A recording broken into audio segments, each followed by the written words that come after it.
노사 양측이 10시간 넘는 릴레이 협상을 가졌지만 이견을 좁히지 못해서 결국 협상이 잠정 중단된 상태입니다. 네, 내일 민주노총이 총파업을 예고하면서 국민 여론의 향배가 다시금 좌우될 것 같은데요. 어디서 노사의 의견이 갈렸는지 갈등의 쟁점 좀 자세히 짚어보도록 하겠습니다. 정태원 변호사 그리고 황장수 미래경영연구소 소장 나오셨습니다. 안녕하십니까? 네, 안녕하십니까? 자, 변호사님 먼저 지금 합의가 결렬되긴 협상이 결렬되긴 했지만 노조가 주장하고 있는 내용 중에서 지금 잘못되어 있는 것들이 좀 있다고 하는데 그걸 좀 짚어주시죠 먼저. 지금 노조와 일부 이제 그 법조인들께서 주장하시는 것은 이번 파업이 적법하다. 그렇죠. 그런데 이것을 불법적으로 진입한 경찰에 대해 대항한 것이기 때문에 거의 진입에 대항한 것도 정당방위다. 아무런 잘못이 없다.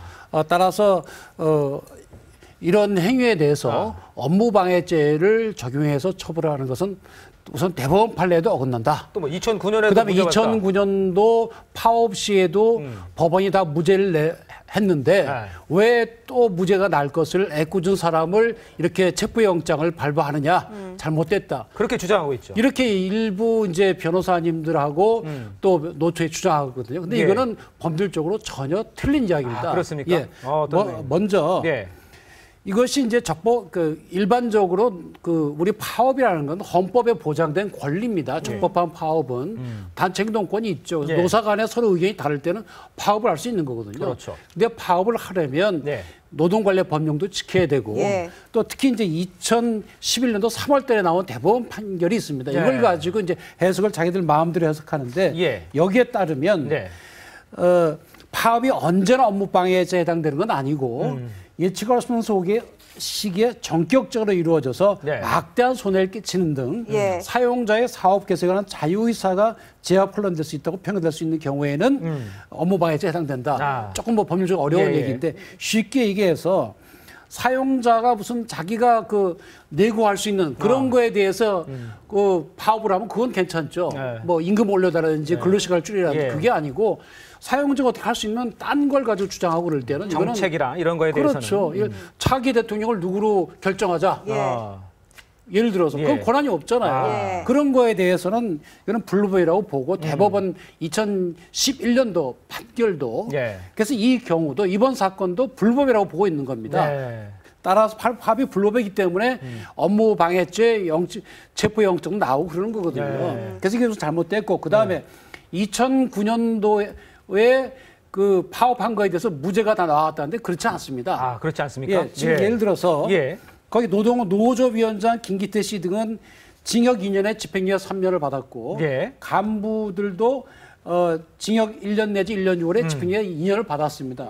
뭐 좀 인터넷 사이트 들어가보면 아실 수 있습니다. 서울중앙지방법원 10 고단 12. 지금 대법원의 계류 중에 있습니다. 그래서 대부분이 유죄를 받았습니다. 이게 무죄 받은 게 아니죠. 근데 일부 무죄를 받은 것은 있는데 그건 뭔가 하면 대전지방법원에서 일부 무죄를 받은 건 있습니다. 그런데 그 당시에 이제 대전지방법원의 이제 판사님께서는 파업 목적이 2009년 파업 목적이 이게 결국에는 근로조건 개선에 관한 것이다. 그렇게 봤거든요. 그러면 일부 노조가 얘기한 것은 일부 무죄를 갖다가 전체를 무죄를 받은 것처럼 얘기를 호도했다. 이 얘기네요. 더더군다나 지난번에 이런 취지에 따라서 무죄를 한 또 시골 판사님이 한 분 계신데 그분의 경우에도 요번엔 구속영장을 발부를 했어요. 그러니까 지난번 파업과 이번 건 전혀 다른 거죠.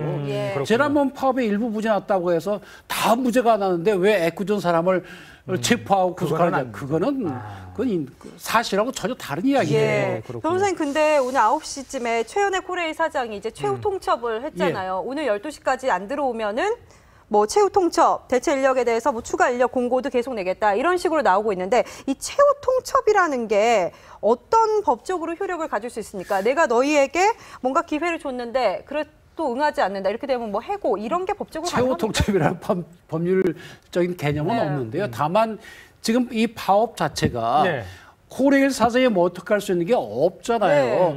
수서발 KTX 회사를 세운이 많이 하는 건 주주인 정부가 할 일이지 코레일 사장이 어떻게 할 수 있는 게 아니잖아요. 그다음에 국회에 무슨 뭐 위원회를 만드는 걸 코레일이 할 수 있는 게 아니잖아요. 그러니까 애초에 교섭 대상 자체가 파업하고는 관계가 없는 겁니다. 그러니까 그 목적 자체가 이 노사 간에 이루어질 수가 없는 것이네. 불법 파업은 명백한 것이고 네. 그렇다고 한다면 이 코레일 측에서 입장에서 손해를 보고 있지 않습니까? 그러면 정당한 이유 없이 일을 안 하면 네. 회사 입장에서는 해고라든지 그런 걸 할 수밖에 없는 거죠. 그렇죠. 그 전 단계로서 일종의 예. 확정적인 의사를 표시한 거죠. 예. 네. 황 소장님, 그 마라톤 협상을 했는데 결렬됐다. 그렇다면 철도 노조는 나는 경쟁 체제엔 들어가고 싶지 않다. 이런 걸 주장하는 거라고 볼 수 있습니까? 예, 그건 당연하고요. 예. 애초에 철도 노조는 사실상으로 KTX 수설을 절대 이 운영되지 않도록 무산시키고 그걸 갖다가 자신들이 먹는 것이 목적이었습니다. 하하. 근데 그것이 지금 무산되니까 예. 지금 이렇게 난리인데요. 예. 저한테 어제 저녁에 이 제보를 해오셨어요. 네. 어떤 기관사분이. 어. 그래서 그 기관사분의 이 제보 내용에 따르면 예. 민영화 반대 프레임, 즉 괴담을 내어 걸어서 정부를 공경에 빠뜨리고 여론을 악화시켜서 KTX 수서 자회사를 무산시키고 아. 지금처럼 코레일이 그것까지 같이 운영을 하는 것이 목적이었다는 겁니다. 그래서 KT 수서가 네. 코레일에서 떠나는 것에 대해서 이 철도 노조는 절대 용납할 수 없다. 자신들이 그것도 같이 운영해서 더 큰 몫을 갖다가 차지하고 운영을 해야 되겠다. 지금처럼. 네. 그래서 제2공사나 KTX 수서 자회사를 그렇게 분할되는 것을 절대로 막는 부분에 파업의 목적이 있었다. 근데 이것이 이 민영화 프레임으로 정부가 초기에 굴복하면서 될 줄 알았는데 정부가 의외로 더 강하게 놓으니까 지금 이제 판을 키우는 중간 단계에 있다는 겁니다. 예. 내부 이야기니까 정확하겠죠. 예. 그래서 이제 민노총 사무실에 들어가서 이제 야당까지 끌어들이면서 정치적 판을 민노총, 한국노총부터 이제 YMCA, 경실련까지 끌어들이면서 네. 키우고 있고 또 다른 하나는 조계사에 들어간 이유는 이제 종교계를 끌어들여서 또 판을 키우고 있다는 예. 거죠. 그렇기 때문에 애초부터 이 사람들의 목적이 KTX 수설을 자신들이 지금처럼 그대로 또 운영하겠다라는 데 있었기 때문에 이 협상이 될 수가 없는 거죠. 예. 어제도 그 협상장에서 지속적으로 KTX 수서 부분에 대해서 정부가 포기하면 파업 중단하겠다는 이유가 거기 있는 겁니다. 그런데 철도 노조 안에는 지금 아로 스타일의 지하 노동 조직들, 아로라는 게 아닙니다. 예, 아로 알겠습니다. 스타일의 노동 운동 조직도 많고 예. 그분 제보 내용입니다. 제보 그럼 내용. 통진당 당원들도 굉장히 많다라는 겁니다. 그래서 투쟁 방식이나 이런 부분이 네. 결국은 대한민국의 운동권, 지하 운동권 조직과 굉장히 유사한 이 부분이기 때문에 예. 처음에는 이 3일 정도 파업이면 상황이 끝난다고 했대요. 그래서 9일 날 파업을 선언했고 예. 10일 날 KTX 수서 이사회가 있었지 않습니까? 네. 그래서 많은 이 노조원들은 과거에도 2, 3일 파업하고 끝이 났기 때문에 그렇죠. 이번에도 예. 그럴 거라고 생각하고 들어왔다가 지금 열흘이 지났는데 정치판으로 판을 키우면서 19일째입니다. 비정한 분위기를 예. 조성하고 이렇게 되니까 예. 빠져나갈 시기를 놓쳤다고 굉장히 후회하고 있다. 여기까지가 기관사분의 제보 내용입니다. 예. 내부 속에서 그런 반응이 있는 거군요. 네. 그렇다. 2006년도에 나흘 파업했어요. 네. 2009년도에 8일 파업했거든요. 근데 지금은 19일째입니다. 그렇죠. 그러니까 아마 그쪽 입장에서도 굉장히 당황하고 있겠죠. 그러니까 노조 내부에서도 이렇게까지 파업이 길어질지 예상을 못했다는 얘기가 되는데 그렇다면 철도 노조가 KTX 수서를 계속 운영하고 싶어하는 이유는 결국 우리의 밥그릇이 지금 커질 대로 커져 있기 때문에 이 밥그릇을 끝까지 지키겠다는 그런 의지입니까? 그렇죠. 지금 현재 자신들이 이 일반 철도 운영은 적자가 많은데요. 그래도 KTX는 그 안에서 유일하게 좀 흑자 부분 아닙니까? 그런데 수서 KTX까지 자신들이 먹게 되면 자신들의 네. 철밥통을 좀 더 안정적으로 유지하면서 지켜나가겠다 이런 부분인데요. 네. 지금 그런데 이분들이 흔히 철밥통 하는데 일반 국민들은 그게 철밥통인지 아닌지 구분을 못 하는데요. 제가 새로운 걸 하나 이야기를 하겠습니다. 예. 2004년 철도청이 철도공사로 전환될 때 당시에 6급 주사가 연봉이 4,300만 원이었다는 겁니다. 6급 주사가 4,300만 원. 그분이 이제 그대로 이 교통부 공무원으로 지금 남아 있는데 네. 선택을 하는 거예요. 나는 철도공사로 갈 건지, 나는 그러니까 국토교통부에 남아 있을 건지. 왜? 당시에는 공무원에 있으니까. 예. 남아 있는 사람은 지금 연봉이 6,300이라는 거예요. 5급 사무관으로. 아. 그러니까 46.5% 올랐는데 철도공사로 가서 지금 처장이 된 사람은 연봉이 8,860만 원이라는 거예요. 어이구, 100%. 그러니까 앞에 분은 46.5%라고 그러면 인상률이 네. 뒤에 이제 철도공사에 남은 사람은 106.1%라는 겁니다. 100%가 넘네요. 네. 그러니까 당시에 동일 계급이었던 직원들 간에 지금 이 국토교통부의 공무원이 됐는가 아니면 철도공사로 갔는가에 따라서 연봉 상승률이 2배 이상이 되었다라는 이런 부분이 결국은 이 철밥통을 갖다 이야기하는 증거고요. 또 그 용산 토지 매각 대금 같은 경우에는 그렇죠. 이것은 그 사내복지기금에 출연을 해서는 안 됩니다. 그렇죠. 그런데 성과급 10년에 전체죠. 100억, 네. 11년에 150억, 12년에 250억씩을 사내복지기금으로 규정을 어기고 출연을 했어요. 예. 그다음 제가 마지막으로 하나만 더 말씀드릴게요. 네.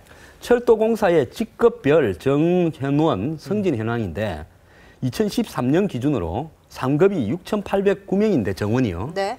7,831명이 있으면서 정원보다 1,021명이 많습니다. 그러네요. 242명이 승진했어요. 예. 그다음에 4급 같은 경우에는 7,760명인데 예. 현재 현원이 12,554명으로 어. 정원을 4,794명이 초과했습니다. 아. 그럼에도 128명이 또 승진을 했어요. 아. 자, 이게 뭘 말하는가 하면 법도 없는 조직이라는 겁니다. 예. 이런 조직이 이대로 지속되었어야 되겠습니까? 예. 우리의 세금으로 그런 상황에서 월급을 계속 줄 수는 없다는 생각이 들고 있는데 지금 파업이 지금 장기화되고 있지 않습니까? 협상은 결렬됐습니다. 네. 앞으로 어떻게 뭐 내일 당장 민주노총에 지금 총파업이 예고돼 있는 상황에 이 상황을 어떻게 봐야 되나요? 그러면요? 일단 그 법 집행은 엄정하게 해야 됩니다. 법 집행 엄정. 그래서 예를 들어서 체포영장 집행에 대해서 그런 물리력을 행사해서 막는 거는 우리 법치주의에 정면적으로 도전하는 거기 때문에 그 상대방이 노조건, 정치인건, 종교이건 누구건지 간에 네. 우리가 과감하게 집행을 해야 됩니다. 다만 법만 가지고는 이 사태가 해결이 안 되죠. 그렇죠. 그 사람을 잡아놔도 교도소 넣으면 그 기차가 굴러갑니까? 그러니까 그거는 따로 열심히 협상을 하고 대화를 통해서 이제 공기업이 특히 철도공사 연 5천억씩 우리 세금으로 밀어넣는데 네. 더 이상 우리 국민 경제가 부담할 수가 없다. 그렇다면 이것도 살려야 될 것이 아니냐.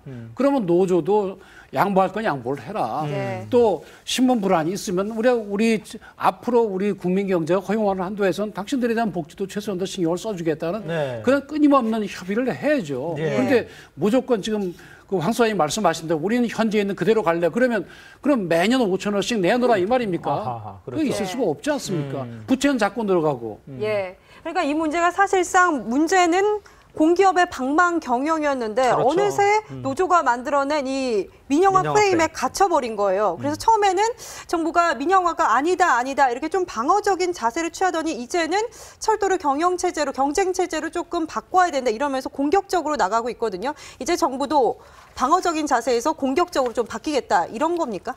예, 애초에 이 민영화라는 걸 프레임을 그런 게 제가 앞에 이야기했지 않습니까? 지금 뭐 이게 어려운 민영화라든지 또 각종 다른 네. 전기 민영화라든지 이런 것들하고 연결되면서 네. 대한민국의 야권 지지자들이나 중도 성향 지지자들 또 일반 정보가 좀 작은 국민들 같은 경우에는 민영화에 대해서 굉장히 우려를 합니다. 의료 보험료가 오르면 어떻게 하냐. 외국의 철도 가격이 뭐 부산 서울 간에 뭐 한 30만 원쯤 하는데도 있는데 그 정도로 오르면 어떡하냐. 이런 선동을 했죠. 대담이죠. 그래서 항상 지금 한국의 진보나 노조 야권이 하는 방식이 선동을 한 다음에 그 선동이 나중에는 아니다라고 아무리 이야기해도 설명이 불가능한 상태로 만들어버리는 거기에 재미를 많이 봤죠. 이번에 그렇기 때문에 정부의 관계자들이 나서서 이 설명을 할 때 양공사, 그러니까 두 가지 공사를 갖다가 내걸어서 그러니까 기존의 코레일과 수서 코레일을 두 개를 가지고 경쟁을 하게 해서 이 효율적 경쟁 체제를 통한 비용 절감을 통해서 부채를 갖다가 낮추는 네. 시스템을 도입한다. 그래서 인천도시공항철도를 내걸면서 그럼 32%나 비용이 적게 지출된다지 않습니까? 그걸 설득을 했으면 되는데 아니 뭐 적자가 나면 뭐 이 민영화를 할 수도 있다 이런 논리라든지 예. 또 뭐 민영화를 하면 어떠냐라고 심지어 뭐 보수 농객이나 교수분들도 그런 말을 쉽게 해요. 근데 이게 프레임에 걸려 있는 상황에서 그런 이야기를 하기보다는 네. 민영화는 아니다라고 명확하게 이야기를 하고 두 개의 공사 체제를 도입해서 효율적인 경쟁 체제를 도입해서 현재의 문제를 해결한다는데 집중을 하는 것이 현재 이 잘못된 프레임에 예. 다수의 네. 국민이 넘어가고 있는 상황에서 네. 설득하는데 훨씬 낫고요. 네. 오늘 아침에 조선일보에 보면 그래서 청와대에서도 민영화라는 말을 자제라고 경고를 예. 해야 않습니까? 그렇죠. 예. 지금 보면요, 황 소장님 그 대체 인력에 대해서도 추가 인력을 공급하겠다고 이렇게 나오고 있는 걸 보면은 코레일도 이 문제가 쉽게 끝날 거라고는 생각을 하지 않는 것 같아요. 이렇게 된다면은 이제 노조나 코레일이나 정부나 다 이제 평행선을 달리게 되는 건데 이렇게 된다면 이제 변수가 될 수 있는 거는 결국 지방선거입니까? 자, 지방선거에서 지금 코레일은 여러 가지 공기업 개혁 중에서 첫 번째입니다. 네. 지금 9대 공기업이 358조고요. 제가 이 공기업의 부채가 얼마인지를 한번 집계를 해봤는데 정부의 이 통계에서 공기업 부채가 명확하게 얼마다라는 통계가 없습니다. 웃기는 일이죠. 412개 기관이 지금 공공기관임에도 공기업 부채 통계 내는데 집계가 안 들어가고 있어요. 제가 계산을 해보니까 지방 이 공사까지 포함해서 800조는 된다고 저는 자신을 합니다. 최소. 800조. 800조요.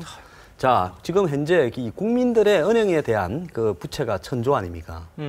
자, 거기에 이제 국가 부채까지 얹으게 되면 전체 부채가 1200조가 넘어가는. 그래서 현재 우리나라의 국가 부채가 뭐 작다, 40% 안팎이다라는 부분에서 이 공기업 부채까지 얹으면 그거는 100%가 넘어가죠. 예. 그래서 이 굉장히 심각한 사태이기 때문에 네. 이 지방선거가 있지만은 대통령이 이걸 개혁해야 된다라고 나선 것은 이 기회에 이 자신이 개혁하지 않으면 우리나라 역사에서 이 한국의 공공기관들의 부채나 방만 운영, 예. 부패는 개혁되지 않는다는 소신으로 하는 겁니다. 그래서 역사적 소신으로 하는 부분에 있어서 선거 승패를 떠나서 이 밀고 가야 되고요. 국민들도 이 정확한 진상과 사실을 알아야 된다고 저는 보고 있습니다. 네. 더 이상 공기업 개혁은 미룰 수 없는 과제가 돼 있는 게 현실인 것 같습니다.